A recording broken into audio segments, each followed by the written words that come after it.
नमस्कार मित्रांनो, नवरात्री स्पेशल सिरीजच्या तिसऱ्या भागात आपल्या सगळ्यांचं स्वागत आहे। आधीच्या 2 एपिसोडमध्ये आपण भेटलो काही खास महिला उद्योजकांना आणि त्यांची मेहनत आणि स्टोरी जाणून घेतली। आज आपण थांबलो आहोत एका नवीन फूड स्टॉपवर आणि इथे आपली भेट होणार आहे आणखीन एका प्रेरणादायी महिला उद्योजकीशी। नवीन पदार्थ, नवीन चव आणि त्यामागची एक वेगळीच गोष्ट, हे सगळं आजच्या भागात आपण एकत्र अनुभवणार आहोत। नवरात्रीच्या या उत्सवात प्रत्येक दिवस देवीच्या नव्या रूपाचा उत्सव असतो। तसंच प्रत्येक एपिसोडमध्ये आपल्याला एका नव्या स्त्री शक्तीची झलक पाहायला मिळते। आणि तुम्ही जर आपल्या चॅनलला अजून सबस्क्राइब नसेल केलं तर नक्कीच सबस्क्राइब करून घ्या। तर चला जास्त वेळ न घालवता सुरुवात करूया आजच्या एपिसोडला।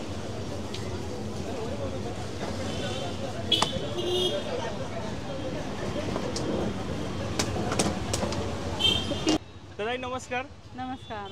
आम्ही स्पेसिफिकली नवरात्रीसाठी 9 अशा महिलांचे आउटलेट्स कव्हर करतोय की ज्या व्यवसाय करतायत पण घर सांभाळून साइड बाय साइड गोष्टी सांभाळून लोकांची मन देखील जिंकतायत त्यांच्या खाण्याने।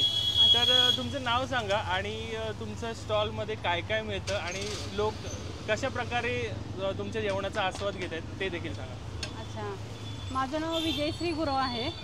माझ्या स्टॉलचं नाव चटकदार बाईट्स आहे आणि कर्वेनगरमध्ये आहे माझा, शाहू कॉलनी लेन नंबर 1 मध्ये। आणि माझ्याकडे आलू पराठा भेटतो, मेथी पराठा, पनीर पराठा, व्हेज पराठा, पुरणपोळी, पोळी भाजी, थालीपीठ सर्व प्रकारचे भेटतात। आणि या सगळ्या मेन्यूमध्ये सगळ्यात जास्त आवडता पदार्थ कोणता राहतो लोकांचा? पुरणपोळी, थालीपीठ आणि आलू पराठा। खाऊन झाल्यावर सगळ्यांचे चेहरे असे तृप्त झालेले बघून कसं वाटतं तुम्हाला? एकदम मन समाधान होतं मला आणि लगेचच रिप्लाय असतो समोरच, छान झालंय। हो छान झालंय।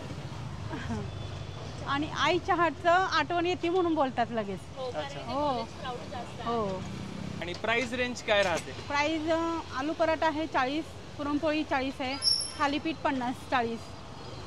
आता कसं आहे ना की माणसांना बिझनेस करणं इझी राहतं, कारण त्यांना फक्त एकच काम असतं की बाबा जो पण आहे काम करायचं किंवा नोकरी। पण महिलांना व्यवसाय करायचं झालं तर त्यांना घर सांभाळून या गोष्टी कराव्या लागतात। तर तुमची सुरुवात कशी झाली होती आणि आजपर्यंतचा जो प्रवास आहे की ज्याच्यामध्ये लोक तुम्हाला एवढं प्रेम देतात, तर तिथपर्यंत पोहोचायची जर्नी कशी होती? मला म्हणजे ह्या व्यवसायामध्ये मला आवड होती, त्यामुळे मी चालू केला। आणि नंतर मी घरून करत होते 15 वर्ष आधी आणि ते 4 वर्ष झाले इथे जागा भेटल्यानंतर इथे सुरू केलं आहे। आणि म्हणजे घरच्यांची पण मला साथ भेटली, त्याच्यामुळे मी सुरू केलं पुढे। आणि आता आपल्या दुकानात काय शिल्लक आहे? आता आलू पराठा आहे, बाकी सगळं मेनू? हो सगळं संपलेलं आहे आता। काय टायमिंग राहतं तरी? सकाळी 7:30 ते 3 राहतं, पण ॲक्च्युली कस्टमर जास्त झाले की संपून जातं लगेच। कसं संपून जाईल आपलं? हां, ते संपणार। अच्छा, तर आता सुरू किती वाजता केलं तुम्ही बोलले? 7:30. आता 7:30 वाजेपासून आता 1 वाजायला आला, तुमचा आउटलेट आता ऑलमोस्ट बंद व्हायच्या मार्गावरच आहे। तरी पण तुमच्या चेहऱ्यावरची स्माईल सकाळी होती तशीच आतापर्यंत कशी काय, एवढं काम केल्यानंतर देखील? मला म्हणजे ह्याच्यामध्ये खूप आनंद आहे। मी जेवढे करेल तेवढं मला आणखी संध्याकाळपर्यंत करायची माझी म्हणजे ताकद असते।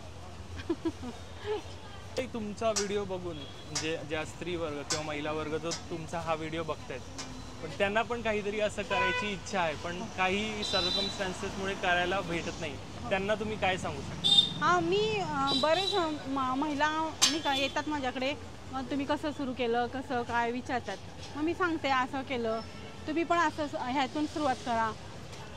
पहिला मी घरून केलं, नंतर हळूहळू मग मला जागा भेटली, मग सुरू केलं। ते म्हणतात की आमचं डेअरिंग होत नाही। मी म्हटलं थोडीफार तरी म्हणजे होईल, 1-2 तर सुरुवात होईल, बरोबर, नंतर मग कस्टमर बसतील म्हटलं। सुरुवात करणं महत्वाचं आहे। हां, हळूहळू करत गेल्यावरती ते वाढत जातच ओव्हर द टाइम। ताई, तुमच्या हातचं पुरणपोळी किंवा पराठा खाण्यासाठी कुठे यावं लागेल? Cummins college, Shahu colony lane number 1, Karvenagar. मी देखील पुण्यामध्ये कमिन्स कॉलेज जवळ आलात तर चटकदार बाईट्समध्ये ताईंच्या हातचे पुरणपोळी आणि पराठा खायला विसरू नका।